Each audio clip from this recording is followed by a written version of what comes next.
Assalamualaikum warahmatullahi wabarakatuh. Hadirin wal hadirat yang dirahmati Allah, dibarokai Allah. Alhamdulillah, kita bersyukur rahmat Allah, nikmat Allah senantiasa dicurahkan dan dilimpahkan kepada kita semuanya, sehingga karena rahmat Allah dan nikmat Allah itu kita sekarang berada di tempat yang termulia, tempat untuk melaksanakan ibadah kita di hadapan Allah secara khusus, secara spesial, yaitu di rumah Allah untuk sholat berjamaah.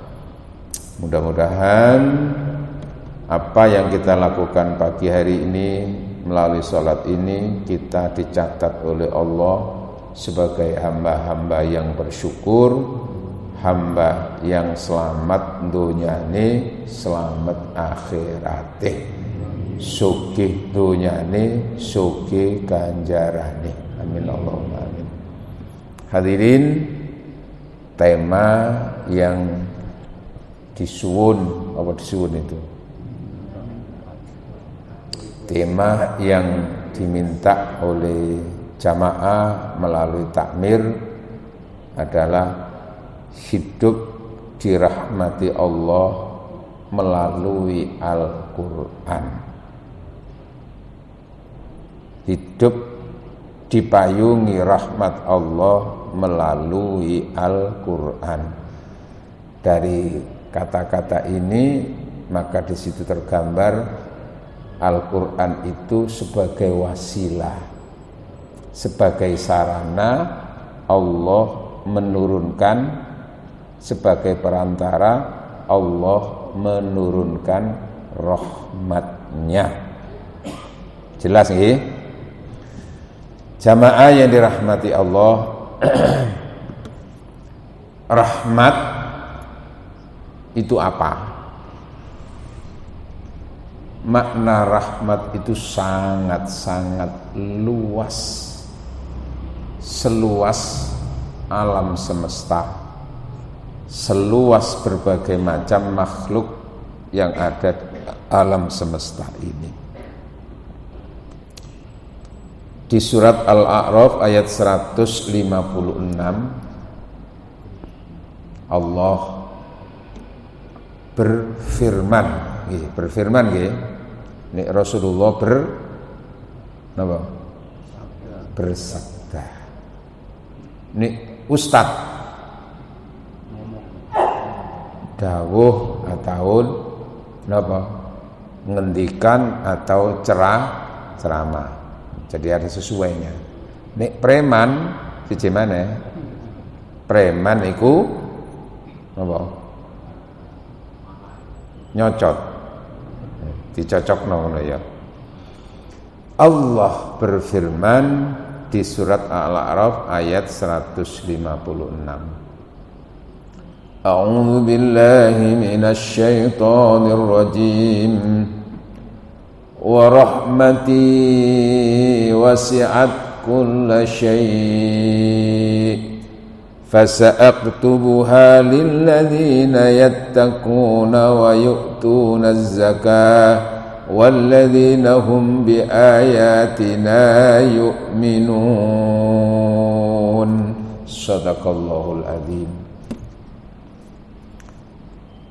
Wa rahmati wasi'at kulla syai'.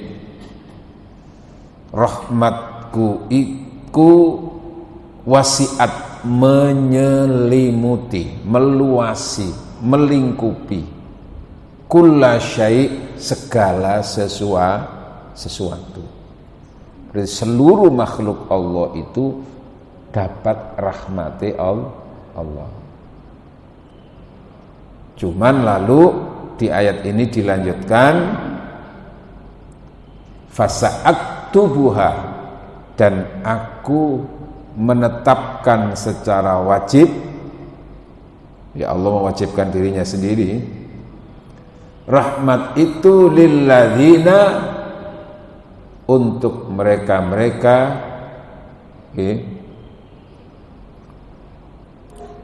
yattaqun, untuk mereka-mereka yang bertakwa, wa yu'tunaz zakah, dan mereka-mereka yang mau menunaikan sedekah wajib jenenge napa? Zakat. Walladzina, dan untuk mereka-mereka yang hum bi ayatina, terhadap ayat-ayatku, yu'minun, beriman. Kita kembali kepada kalimat wasi'at kullasyai', rahmatku itu menyelimuti segala sesuatu. Luas makna rahmat itu, sehingga itu tergambar di Asmaul Husna, nama Allah yang sering paling kita ucapkan melalui bismillah. Napa? Bismillahirrahmanirrahim. Dengan nama Allah, atas nama Allah, Ar-Rahman Ar-Rahim. Ar-Rahman yang pemberi rahmat, Ar-Rahim juga yang pemberi rahmat. Nah, yang Ar-Rahman itulah gambaran daripada rahmat Allah untuk seluruh makhluknya, untuk seluruh manusia, beriman ndak beriman, iku ya oleh rahmati Gusti Allah. Jahat utawa wonge soleh oleh rahmati Gusti Allah secara keseluruhan. Apa diantaranya? Yang semuanya dapat rahmat dari rahmannya Allah itu. Rahman itu artinya kasihan. Allah senantiasa mengasihi, memberi.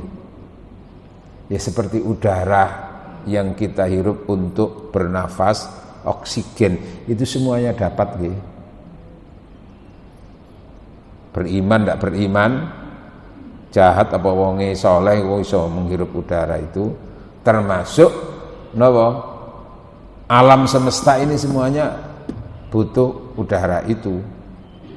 Tumbuh-tumbuhan ya butuh udara. Air untuk kehidupan nggih diminum, itu semuanya dapat. Beriman tidak beriman. Jadi umpama kok wonge gara-gara gak iman terus gak oleh rahmati Allah, gak ana banyu. Ya, mungkin sing paling pertama kali disiksa Gusti Allah iku ya wong Israel. Itu kan paling jahat iku. Cara gampangane ngono apa iku? Penduduk bumi, negara yang paling jahat, walaupun bukan seluruh umatnya, belum seluruh rakyat, tapi khususnya adalah pemimpin-pemimpin, politikus-politikus yang ada di sana itu, karena ia ingin menguasai negara-negara Arab, dan bahkan kalau bisa menguasai dunia, ya kayak gitu-gitu itu. Umpama krana Allah itu murka langsung ka ono udara, ka ono banyu, ka ono, tapi tetap saya oleh ya. Tapi ya nanti akhirnya tidak dapat yang satunya gitu loh. Rahman termasuk keselamatan secara umum, tidak ada bencana, itu ya rahmati Gusti Allah. Nah ini kalau hal ini kan seluruhnya dapat dalam waktu yang bersamaan ini. Sing salat gak salat ya oleh rahmati Gusti Allah ngeten nggih. Sing jenengan sakniki salat mriki ya oleh rahmati Gusti Allah dalam arti rahman. Sing turu wae ndok omah malah sing gak salat ya tetap oleh rahmati Gusti Allah dalam arti apa? Bisa menghirup udara, tidak ada bencana, terus nanti ia bisa minum, tanah tempat terpijak itu apa? Tidak goyang, tidak bencana, tidak gempa bumi, semuanya itu dapat semuanya.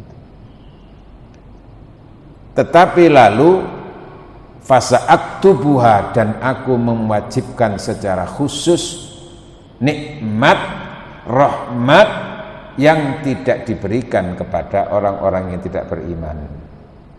Nah, Ar-Rahim itulah rahmat Allah yang khusus diberikan kepada orang-orang yang beriman.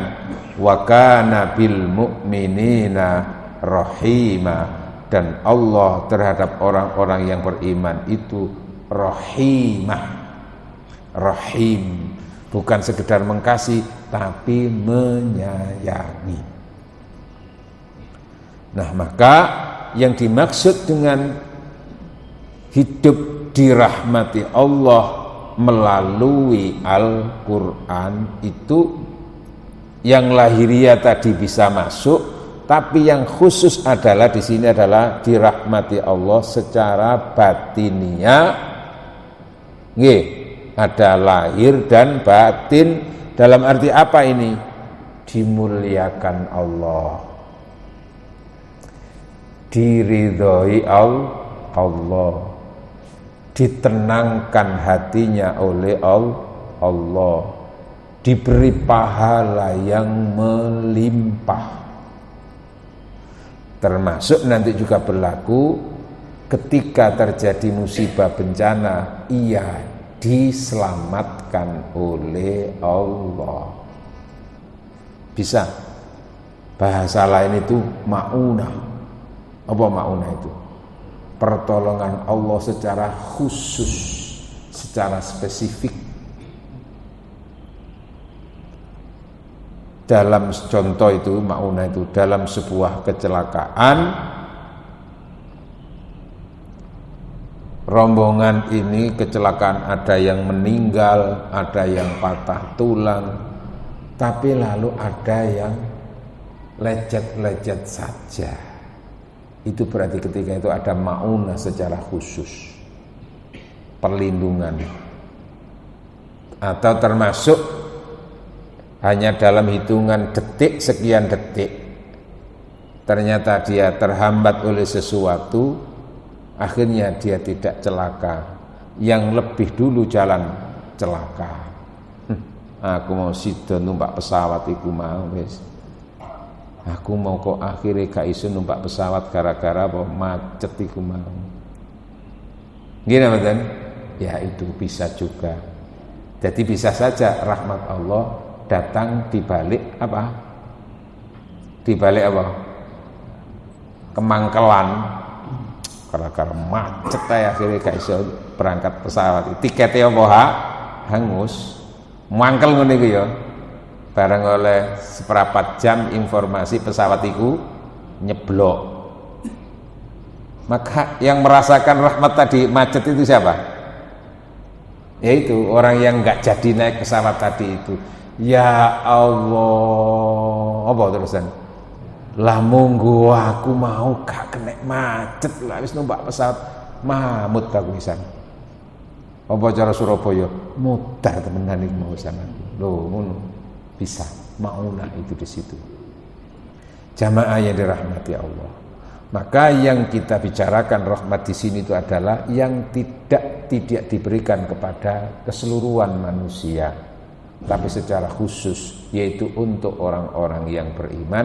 Apa di antaranya yang tidak berikan itu adalah pahala, kemuliaan dari Allah Subhanahu wa ta'ala. Jadi Allah mengasihi itu bukan berarti dimuliakan. Ya karena Allah Rahman tadi itu. Contoh ono wong jahat, wong gak tahu ibadah, bendino dosa tok. Ngono iku kok duwe akeh. Jangan berpikir ya Allah wong kok ridane Gusti Allah iku ya apa. Lah padahal gak sholat, padahal gak iman, tapi duit kayak diridani Allah. Ojo iku. Jangan salah, ngerti ya. Bukan karena diridhoi Allah itu. Bisa dibalik itu Allah ingin mencelakakan orang itu supaya orang itu semakin terhanyut dengan dosa-dosanya, merasa aman dengan dosanya. Jadi engko mati mesisan. Mesisan apa nih? Nah kadang-kadang kan ada itu orang yang pekerjaannya itu dosa tiap hari itu, terus nggak pernah sakit. Apa? Contohnya apa itu? Wanita-wanita yang nakal di komplek itu. Munggo ben mari zina terus mari ngono langsung barange iku nyonyor, apa nyonyor itu? Ya berhenti, tapi akan sehat terus. Wah, itu duduk berarti itu diridhoi Allah itu. Aku selama ini loh gak tahu loro, gak tahu apa sehat terus. Aku berarti diridhoi Allah. Ojo. Gitu nggih.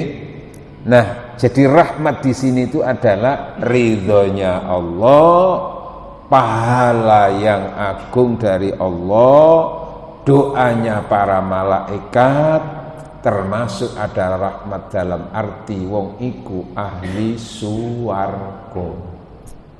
Ini hanya berlaku untuk orang-orang yang beriman. Karena itu Bapak Ibu sekalian, makna rahmat yang kami sampaikan, nanti kapan kita akan bicara secara khusus makna-makna rahmat di dalam Al-Quran, ayatnya apa, ini gitu-gitu gitu. Sekarang kita bicara bagaimana mendapatkan rahmat Allah melalui Al-Quran. Yang pertama, supaya kita dapat rahmat Allah, dimuliakan Allah, diberi pahala oleh Allah melalui Al-Quran, itu yang pertama harus kita imani. Al-Quran kita yakini bahwa itu adalah kitab yang suci, diturunkan oleh Allah melalui malaikat Jibril untuk Nabi Muhammad, dan dari Nabi Muhammad untuk kita semuanya. Maka pertama di antara rukun iman, iman kepada Allah dan iman kepada Alkitab, khususnya untuk kita yang kita jalani adalah iman, bukan hanya semata-mata kita yakini kebenarannya, tapi iman kita jalani, yaitu Al-Quran. Kalau kepada kitab Taurat, kitab apalagi Zabur, kitab apalagi Injil, kita imani, itu semua kitab dari Allah Subhanahu wa taala, tapi untuk pada masanya. Kalau Zabur itu kitab diturunkan kepada siapa? Nabi Daud. Ya kita yakin. Terus Taurat Nabi Musa. Terus lalu Injil. Kita yakini benar itu Injil itu ada, walaupun lalu kemudian kitab-kitab ini di kemudian hari dipalsukan, iya kan? Sehingga akhirnya nanti itu antara satu dengan yang lain itu tidak ada yang sama, karena ada perbedaan-perbedaan, dipalingkan.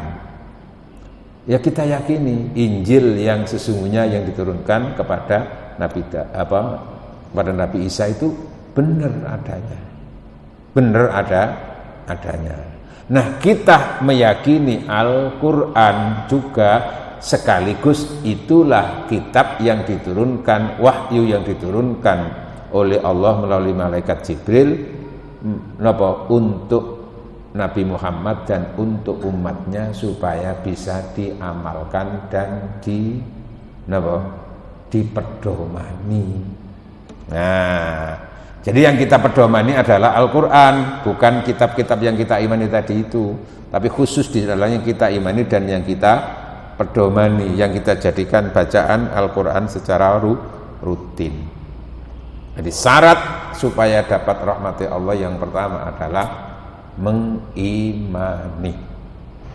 Makanya tadi di surat Al-A'raf ayat 156 tadi sudah saya baca, walladzina hum biayatina yu'minun, dan mereka terhadap ayat-ayatku. Nah, ayat-ayat Allah itu ya luas, banyak, termasuk kita sekarang berada di sini ya karena menerima ayat Allah dalam arti nikmat. Itu datangnya dari Allah. Tapi ayat juga bisa bermakna ya ayat-ayat yang ada di Al-Quran. Kita imani kebenarannya, kita imani bahwa ayat-ayat yang diturunkan di Al-Quran itu adalah ayat yang diturunkan oleh Allah kepada Nabi Muhammad untuk kita semuanya, dan tidak mengalami perubahan, tidak mengalami penyimpangan. Itu sudah dijanji oleh Allah. Surat Ad-Dahr ayat 19, Allah menyatakan, inna nahnu nazzalna dzikra wa inna lahu lahafizun. Shadaqallahul azim. Inna, sesungguhnya kami, kata Allah. Loh, Allah menggunakan inna loh. Nah itu kami, bukan aku. Padahal Al-Quran yang menurunkan siapa? Allah. Tapi kenapa? Allah kan satu. Tapi kok kenapa? Nahnu. Bukan aku. Ada yang menafsirkan sebagai bentuk apa? Keagungan kami. Tapi ada yang menafsirkan nahnu itu karena Allah menghargai partisipasi makhluk-makhluknya yang yang karena makhluk itu Al-Quran tetap terjaga. Siapa di situ makhluknya? Malaikat. Kan kita yakini Al-Quran diturunkan melalui siapa? Malaikat Jibril. Lalu siapa diturunkan kepada siapa? Nabi Muhammad. Setelah disampaikan kepada Nabi Muhammad, nukri'u sanuqri'uka fala tansa illa ma Allah. Surat Al-A'la. Maka kata lagi Allah menyatakan sanuqri'uka, kami turunkan, kami bacakan untukmu. Yang membaca itu siapa? Bukan Allahnya, tapi melalui malaikat Jibril. Loh, di situ. Sanuqri'uka, kami bacakan untukmu Muhammad, fala tansa. Setelah itu kamu, setelah mendengar, kamu tidak pernah lupa. Kecuali atas kehendak Allah. Itulah Nabi Muhammad. Sekali mendengar langsung hafal, Pak. Sampeyan ya iso.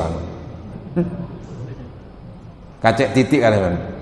Nabi Muhammad sekali mendengar enggak pernah lupa, jenengan bolak-balik mendengar lupa terus. Ngeten nggih? Apa maneh umur swidak 70 iku? Nggih. Gampang lalian, mlaku ngalor gak iso balik kadang-kadang di sana. Ngene mboten gak ngerti dalane. Lho. Dihafal oleh Nabi Muhammad. Setelah dihafal oleh Nabi Muhammad memanggil para sahabat yang ahli tulis Al-Quran itu. Ubay bin Ka'ab, Muawiyah dan semuanya, Zaid bin Sabit dan macam-macamnya itu. Turun kepadaku Al-Quran bunyinya begini-begini. Letakkan ayat ini di surat ini, surat ini. Mereka menghafal juga, lalu menulisnya dengan berbagai sahabat saksinya. Terjaga itu. Jadi Allah menjaga, melestarikan Al-Quran, tapi di situ Allah tidak sendirian, dalam arti melibatkan makhluk-makhluknya, termasuk orang-orang yang membukukan Al-Quran pada masa Abu Bakar, mengumpulkan Al-Quran. Lalu siapa yang punya ide untuk mengumpulkan Al-Quran? Sahabat Umar. Nggih, sahabat Umar. Disampaikan. Lalu akhirnya sahabat-sahabat yang menulis tadi dikomandani oleh sekretaris Rasulullah Zaid bin Thabit sebagai ketua tim pembukuan Al-Quran, kodifikasi Al-Quran. Oh, itu kita imani, Pak. Selama 2,5 tahun melakukan itu, check and recheck itu. Ayat ini dihafal, ini ditulis, ini siapa, semuanya tahu, di depan Rasulullah semuanya. Sampai saking apale, ketika sudah 2,5 tahun terkumpul Al-Quran, ini baru kita bicara dari sisi iman, Pak. Tetap ada yang mengganjal. Apa mengganjal itu? Masih ada yang belum melegakan apa? Kita ini ada ayat yang kita hafal tapi belum ditemukan. Loh, saking apa nih? Saking kuate ilingan, dzabit namanya itu.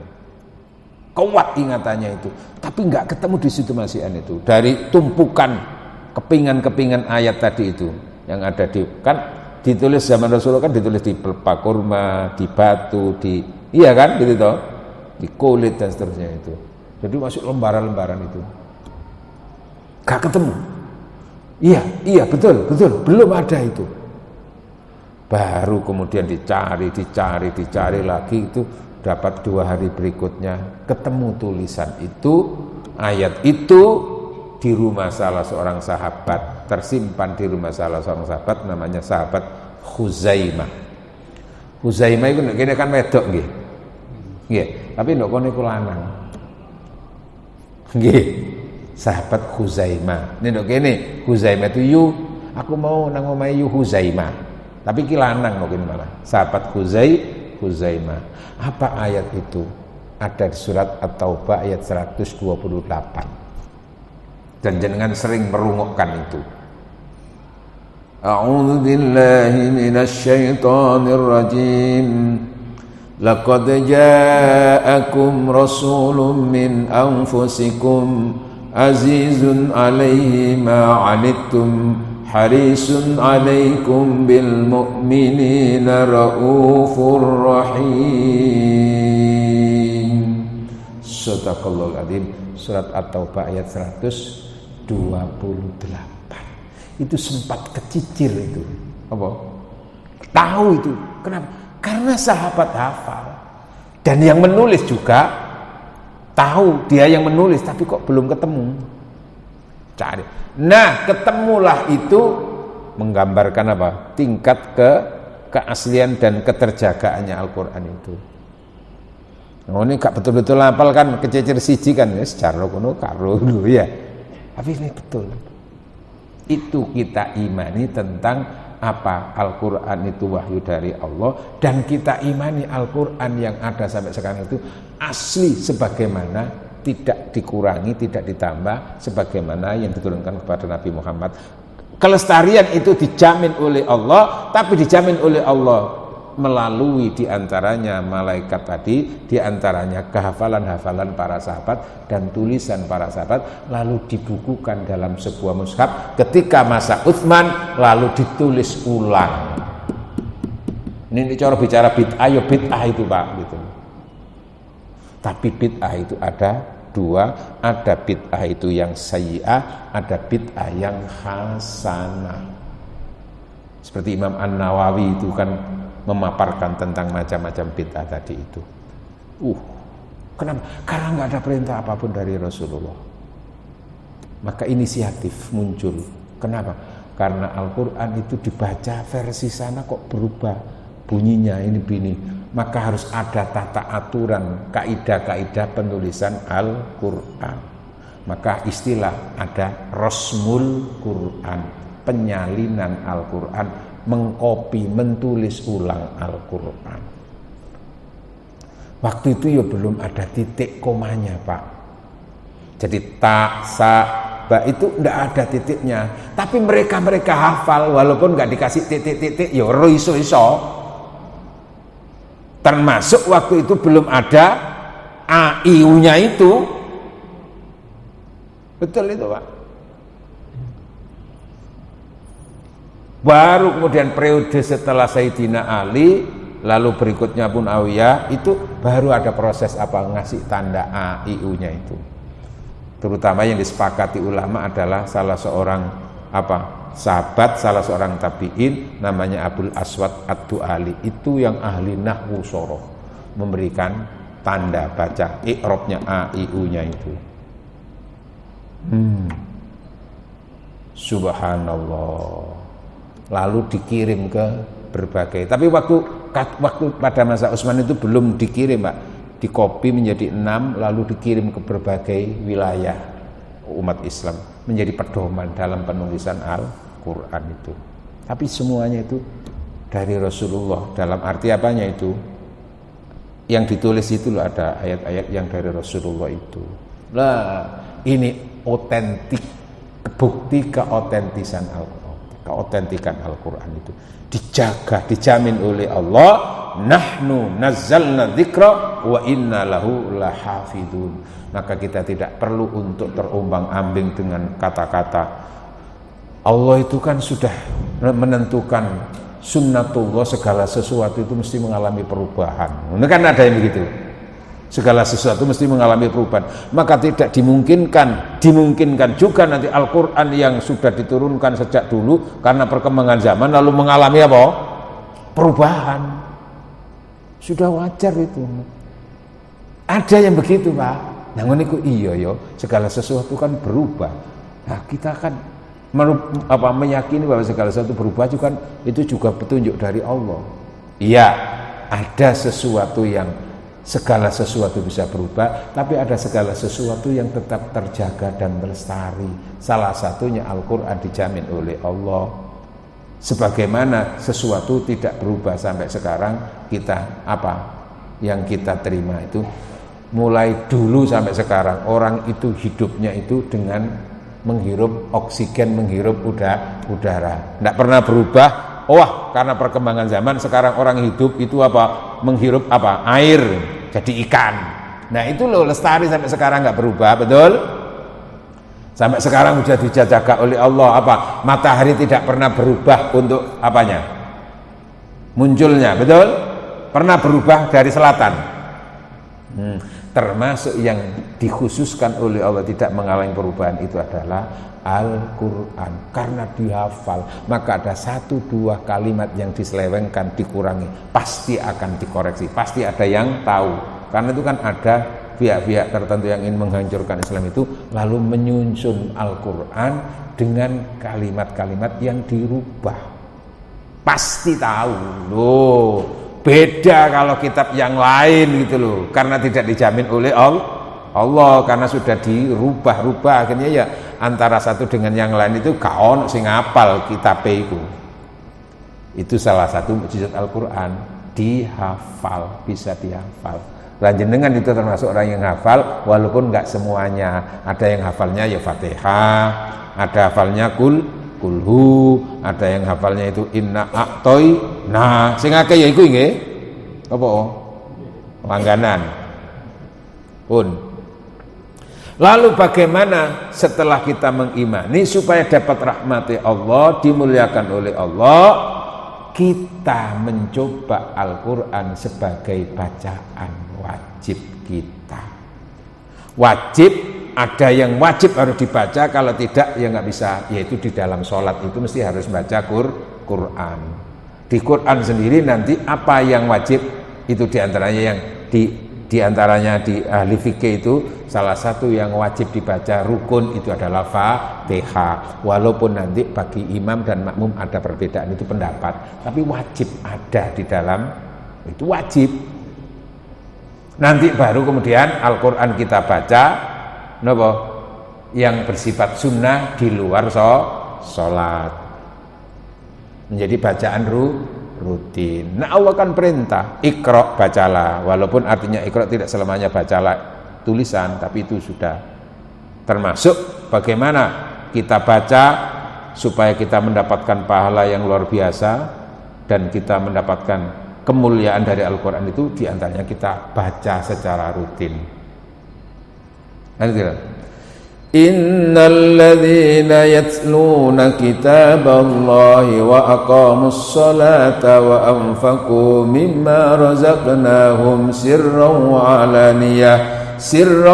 alaniyatan yarjuna tijaratan lan tabur. Shadaqallahul azim. Surat Fatir ayat 29. Innal ladzina yatsluna kitaballah, sesungguhnya mereka yang senantiasa membaca kitab Allah. Talayat lu membaca, tartil itu. Wa aqamus shalah, dan senantiasa mendirikan salat. Wa anfaqu mimma razaqnahum, dan mau menafkahkan, menginfakkan apa rizki yang kami turunkan kepadanya, dalam arti dapat rizki dari Allah lalu sebagian disisihkan untuk sedekah. Sirron, baik sedekahnya itu dalam arti yang samar, tidak ada yang tahu kecuali hanya Allah, tidak ada yang tahu jumlahnya kecuali hanya Allah dan dirinya. Yarjuna, mereka itulah yang yarjuna, meyakini dan berharap tijaratan, untuk mendapatkan perdagangan dan perniagaan. Perniagaan yang bagaimana? Lantabur, tidak pernah rugi. Nah, dari situ nanti kita punya tema yang lain, hidup itu berbisnis dengan Allah, bertransaksi dan berdagang dengan Allah. Nah, tadi yatluna, membaca. Kemudian ada satu ayat yang sering kita juga dengar, fa idza quri'al qur'anu fastami'u lahu wa ansitu la'allakum turhamun. Sadaqallahul, jika dibacakan Al-Qur'an, fastami'u, maka dengarlah, wa ansitu, dan perhatikan. Ansit itu ngeleng-ngeleng ya, kayak dengan merungokkan ngeten iki lho. Fokus. La'allakum turhamun, supaya kowe kabeh dirahmati Allah. Loh, baru dari sisi Al-Qur'an dirahmati Allah melalui apa? Membaca dan melalui mendengarkan Al-Qur'an. Dirahmati Allah bisa dalam arti napa? Pahala. Setiap satu huruf dapat pahala minimal 10. Bisa dalam arti dijaga dan dilindungi oleh Allah. Kemarin makanya salah satu keajaiban diantara dari kasus terjadinya perang Palestina dan Israel, Hamas, itu kan ada orang itu, tentara, salah tentara itu apa? Yang hafal Quran, yang kemudian dia membawa Al-Quran itu, dia kena tembak tapi enggak. Itu salah satunya. Bisa dilindungi dalam arti seperti itu. Rahmati Allah subhanahu wa ta'ala. Membaca Al-Quran termasuk bisa diselamatkan. Maka jenengan punya amalan ketika dimanapun di perjalanan, jenengan rutin maca timbangane nganggur ngobrol karo ngidul gak jelas, maca Quran. Bisa supaya apa? Kalaupun nanti celaka dan meninggal itu, berarti jenengan adalah meninggal dalam bersama Al-Quran. Bisa juga nanti dengan itu rahmat Allah diturunkan, diberi maunah, dilindungi oleh Allah, tidak terjadi musibah. Di kendaraan bisa sambil duduk sambil baca ini. Maka sekarang kan sudah alat, tidak harus bawa Quran yang itu, bisa saja di sini dibuka aplikasinya, bisa. Sehingga nanti dalam perjalanan itu bisa sampai bisa dapat 2 juz, 3 juz, 4 juz. Saya pengalaman kalau jamaah haji itu pulang haji itu di pesawat itu, daripada ngobrol, kalau nggak tidur ya maca Quran. Lumayan bisa kadang-kadang dapat 2 juz, 3 juz, bahkan sampai 5 juz. Nah, 8 jam ya, 10 jam kan lumayan. Nah, itu bisa. Sehingga apa? Menjadikan Al-Quran sebagai bacaan rutin, akan dirahmati oleh Allah. Nah, kemudian di surat Isra, Al-Isra ya, Al-Isra ayat 82 Allah menyatakan, A'udzu billahi minasy syaithanir rajim. وَنُنَزِّلُ مِنَ الْقُرْآنِ مَا هُوَ شِفَاءٌ وَرَحْمَةٌ لِلْمُؤْمِنِينَ وَلَا يَزِيدُ الظَّالِمِينَ إِلَّا خَسَارًا. Shadaqallahul adzim. Surat Al-Isra ayat 82. Allah menyatakan, وَنُنَزِّلُ مِنَ الْقُرْآنِ, dan kami lagi Allah menyatakan, wa nunazzilu, bukan unzil, bukan, tapi nunazzilu, nazzala yunazzilu, bukan unazzilu. Kalau unazzilu aku, tapi nunaz itu kami. Wa nunazzilu minal Qur'an, dan kami turunkan sebagian dari Al-Qur'an itu ada yang apa? Ma itu sesuatu, ma huwa syifa, yang mana dari Al-Quran itu ada sebagian itu menjadi syifa. Syifa itu apa artinya, Pak?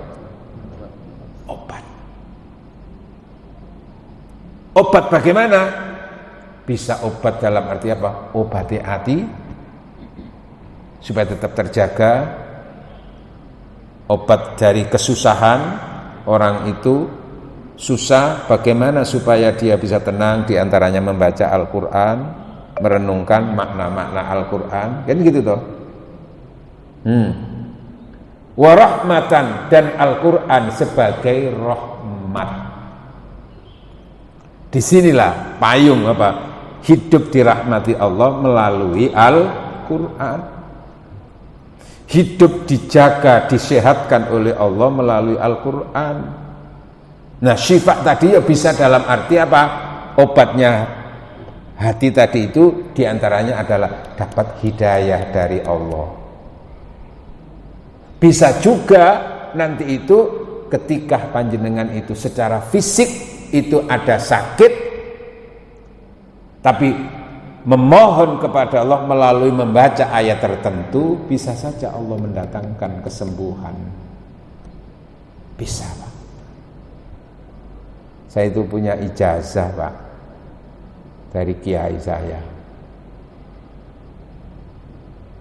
Tapi tidak saya pamer-pamerkan ahli, ndak. Ya hanya ketika dalam kondisi-kondisi tertentu aja. Membaca ayat tertentu, terus apa, orang yang sakit gigi baca ini sekian kali, terus dengan tulisan, dengan menggunakan alat paku, Bismillahirrahmanirrahim, dibaca sekian kali, jenengan pegang, Pak. Semuanya bisa terjadi atas izin Allah. Atas izin Allah. Ibrahim apa? Dibakar tapi enggak terbakar, ya atas izin Allah. Qulna ya, kan ada ayatnya itu. Qulna ya narukuni bardan wassalaman ala Ibrahim. Kami katakan, wahai api, dinginlah kamu dan selamatkan Ibrahim. Ibrahim enggak terbakar, Pak. Diobong wayune sakno. Nah, ngene iki sampean praktekno. Ini ana kebakaran sampean waca iki. Ya tentu semuanya kalau nggak ada izinnya Allah ya nggak bisa, gitu loh ya. Tapi tetap itu wasilah, sarana, bisa, Pak.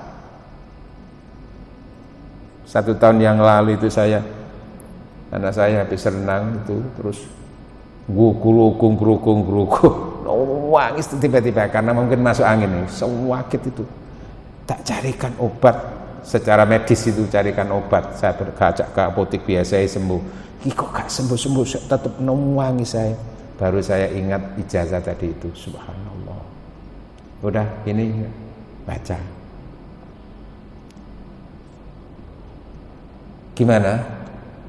Ngipi leres sampai saiki, alhamdulillah. Artinya kita tidak menutup semuanya, itu bisa terjadi atas izin Allah, termasuk yang paling utama itu Fatihah. Al-Fatihah 5 quri'atlah. Fatihah itu diniatkan untuk apa terserah. Yang penting semuanya kepada Allah. Bisa dalam arti seperti itu. Rasul sendiri kan baca Fatihah kadang-kadang ketika ada sahabat kena dintup tegang. Tapi ya di samping itunya, di samping apa itu bacaan Al-Qur'annya, ya termasuk hatinya orang yang membaca itu. Gitu nggih? Hatinya orang yang membaca ini. Jadi semuanya bisa sarana. Apalagi diartikan syifa itu adalah tomboe hati. Ketika ada orang itu ada persoalan-persoalan, wis gini berdasarkan Al-Qur'an, sampean itu mestinya bersikap seperti ini. Iki lho ke tomboe hati. Obat Allah. Setelah mendengarkan penjelasan Al-Qur'an itu saya menjadi ayem sekarang, enggak tenang. Gak bingung mana. Contohnya nopo? Ketika gagal dalam merencanakan dan melaksanakan sesuatu, galau kan? Gini betul? Ya Allah. Terus akhirnya apa? Dapat nasihat dari seorang ustadz. Coba saya bacakan ayat ya, maksudnya begini. Apa di antaranya? Wa asa an takrahu syai'an wa huwa syarrul lakum. Wa asa an tuhibbu syai'an wa huwa syarrul lakum wallahu ya'lamu wa antum la ta'lamun. Shadaqallahul adzim. Ada ayat nggih, wa asa an takrahu syai'an, mungkin kamu itu tidak senang terhadap kejadian tertentu, gitu kan? Tapi justru siapa tahu di balik kejadian itu kamu mendapatkan kebaikan yang melimpah di kemudian hari. Kon nyenengi arek wedok iku, ternyata arek wedok iku rapi mbek wong liya. Ngono iku ojo kon sampai patah hati, sampai ngancam-ngancam. Demi Allah gak rela aku nih kon sampai dirapi wong liya. Lebih baik aku tidak akan pernah melihat dirimu, kan ngono ya. Bahaya kan gitu tuh. Siapa tahu justru orang yang kamu incer-incer itu bukan yang terbaik untuk kamu. Jadi sementara kamu merasa tersakiti karena apa? Gagal dalam merencanakan cinta.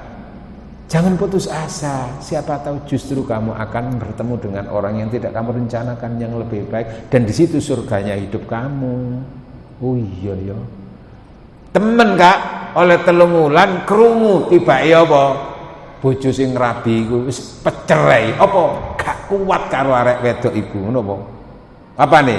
Ya gak sembarangan nih. Walah, berarti arek wedok iku temen yo. Tuh. Ngene mboten? Bisa lho, ngono iku akhirnya arep tenan. Sehingga enggak ada istilah yang namanya patah hati dalam cinta, apalagi gara-gara itu harus patah tulang. Apalagi sampai bunuh diri. Loh, obati hati Pak. Dan kenyataan itu kan banyak terjadi nggih. Nah, itu sebagaimana hati-hati, kamu sekarang senang, hati-hati, siapa tahu di balik senang kamu akan, sehingga orang berhati-hati. Dan kalaupun iya, akhirnya dia tetap kembalinya kepada Allah. Innalillah. Oh, obati hati. Rahmat di situ juga muncul. Di samping itu pahala yang luar biasa. Maka Al-Quran kita jadikan sebagai sarana untuk mendapatkan rahmat Allah, ya, untuk mendapatkan rahmat Allah, kemuliaan dari Allah. Di antaranya pertama, kita imani Al-Quran, kita baca secara rutin Al-Quran. Lalu apa? Kita mencoba mengkaji makna-makna yang ada di Al-Quran. Understand? Nah, baru nanti kita bicara tentang bagaimana petunjuk-petunjuk Al-Quran itu sebagai datangnya rahmatan lil alamin. Itu perlu kajian lagi Pak. Karena itu mudah-mudahan apa yang kami sampaikan pada hari ini, bahwa untuk mendapatkan rahmat Allah melalui Al-Quran, diantaranya kita imani, kemudian kita jadikan bacaan rutin, lalu kita mencoba untuk terus berupaya menggali makna-makna yang ada di Al-Quran. Khairukum, orang yang terbaik di antara kamu, man ta'allamal Qur'an, wong sing gelem mempelajari Al-Qur'an dari berbagai aspek seginya. Khairukum man ta'allamal Qur'an. Maka saya kemana-mana itu punya kajian tafsir tematik, tema-tema tertentu yang kita angkat. Pergi ke Pondok Jati, mampir ke rumahnya Bu Salama. Maksud hati ingin tetap bersama. Paket sepatu dikirim ke Jakarta, namun waktu yang membatasi pertemuan kita. Maka bila ada sumur di ladang, boleh kita numpang mandi. Ada rumah mewah di tengah ladang, silakan mampir untuk mandi. Sekiranya ceramah hari ini masih kurang panjang, insya Allah bulan depan ketemulah lagi pada waktu dan gelombang yang sama di pemancar Raudhatul Jannah FM. Mudah-mudahan kita semuanya adalah calon-calon tetap penduduk surga. Assalamualaikum warahmatullahi wabarakatuh. Waalaikumsalam warahmatullahi wabarakatuh. Ustaz, mau tanya, surat-surat Al-Quran itu disusun ketika Nabi Muhammad masih hidup atau sudah meninggal, dan di zaman Al-Fatihah, serta bagaimana susunan tersebut.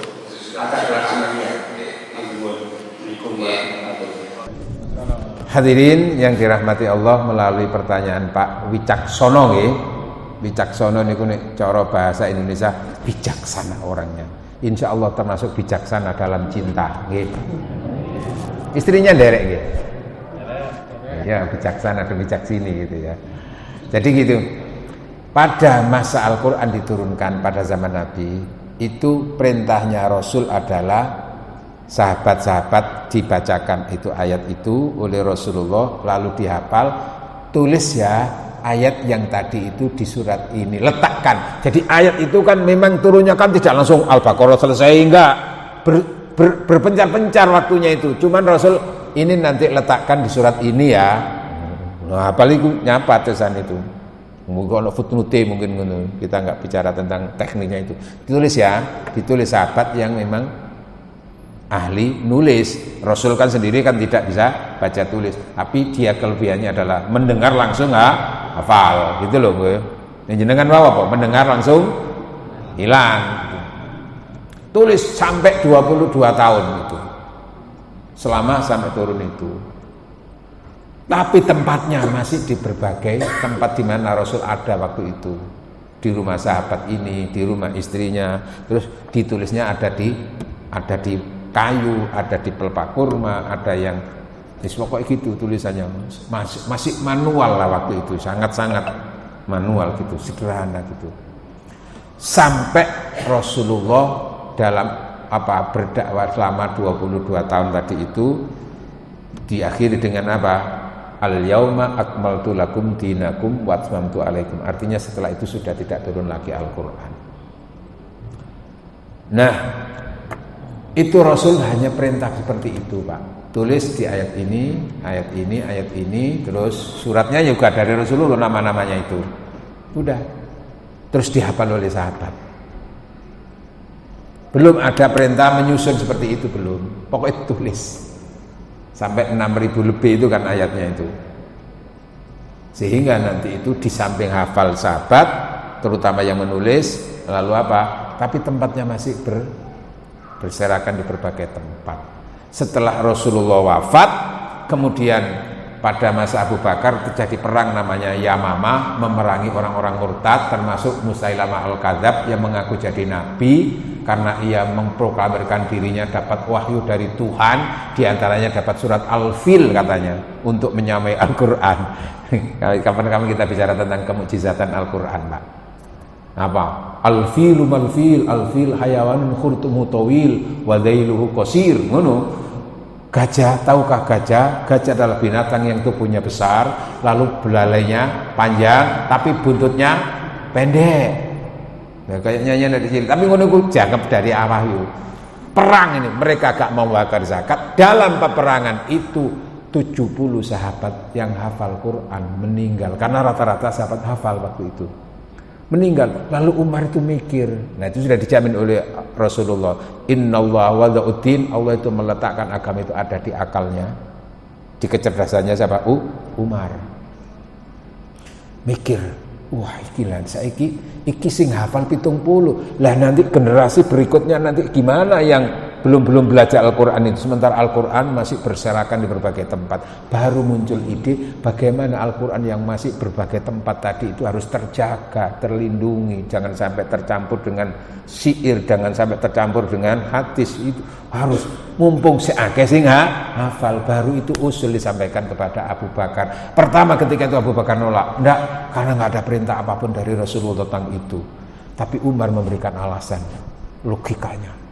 Kan bahayanya nanti anak cucu kita kalau mau belajar Al-Quran dari mana kalau Al-Quran masih tercecer di berbagai tempat itu. Iya ya. Maka Zaid bin Sabit dipanggil dan dia sebagai ketuanya. Tersusun sama 2 tahun itu baru ditemukan. Terkumpul semuanya tadi itu. Berjalan nggih? Abu Bakar meninggal, sudah terkumpul, lalu Umar bin Khattab sebagai khalifah. Pada saat itu Al-Quran yang tadi di rumahnya Abu Bakar, terus ketika Umar meninggal, ketika Abu Bakar meninggal, Umar sebagai khalifah waktu itu juga ingin menjaga Al-Quran. Terus Al-Quran dipindahkan di rumahnya Hafsah istri Rasulullah yang putrinya. Itu tadi tumpukan-tumpukan tadi loh, ayat-ayat tadi itu loh. Wush, banyak Pak, bisa bayangkan itu sampai 6.000 ayat ya. Numpuk sak gudang itu. Nah, kemudian pada masa Utsman itu kok Di berbagai daerah kan sudah banyak orang non Arab yang masuk Islam. Nah, baca Quran itu kan kadang-kadang logatnya itu mempengaruhi. Seperti orang Cina maca Quran itu kopi itu kayak apa, orang Mesir itu terjadi berbagai versi-versi bacaan, maka di situ muncul gagasan berikutnya pada masa Utsman Al-Quran yang masih ditumpukan-tumpukan lembaran-lembaran tadi itu bagaimana ditulis ulang di sebuah kertas ditulis. Itu tidak cukup 2 tahun Pak. Untungnya tadi itu sahabat Zaid bin Sabit masih ada, itu terus ditulis ulang dalam lembaran namanya Mushaf Utsmani dengan kaidah-kaidah. Bagaimana innama itu tulis menjadi innama disambungkan. Itu tapi tidak berubah Pak. Tetap hanya tulisannya saja, versi tulisannya. Maliki itu ada yang ma pakai alif, ada yang ma nggak pakai alif tapi dikasih tanda panjang itu. Nah, ditulis ulang pada masa Utsman. Lalu di situ penyusunan kok Fatihah, Al-Baqarah, terus kemudian Ali Imran, kemudian sampai itu terakhir surat apa Pak? An-Nas. Itu bukan ketetapan dari Rasulullah, urut-urutannya itu. Makanya dalam menjaga Al-Quran itu ada satu namanya tauqifi, ada ijtihadi. Tauqifi itu apa? Ketentuan-ketentuan Allah dilewatkan Rasulullah, termasuk meletakkan ayat di surat ini itu Rasulullah dari Allah. Tauqifi, nggak bisa dihitung. Tapi menyusun urut-urutan surat di dalam Al-Quran itu tidak berdasarkan perintah Rasulullah, karena Rasul belum perintah gitu-gitu itu. Tapi lalu sahabat ijtihad bersama, Fatihah diletakkan pertama, Al-Baqarah itu ijtihad sahabat sampai nanti An-Nas yang paling akhir. Nah, penyusunan itu bukan berdasarkan urut turunnya, bukan.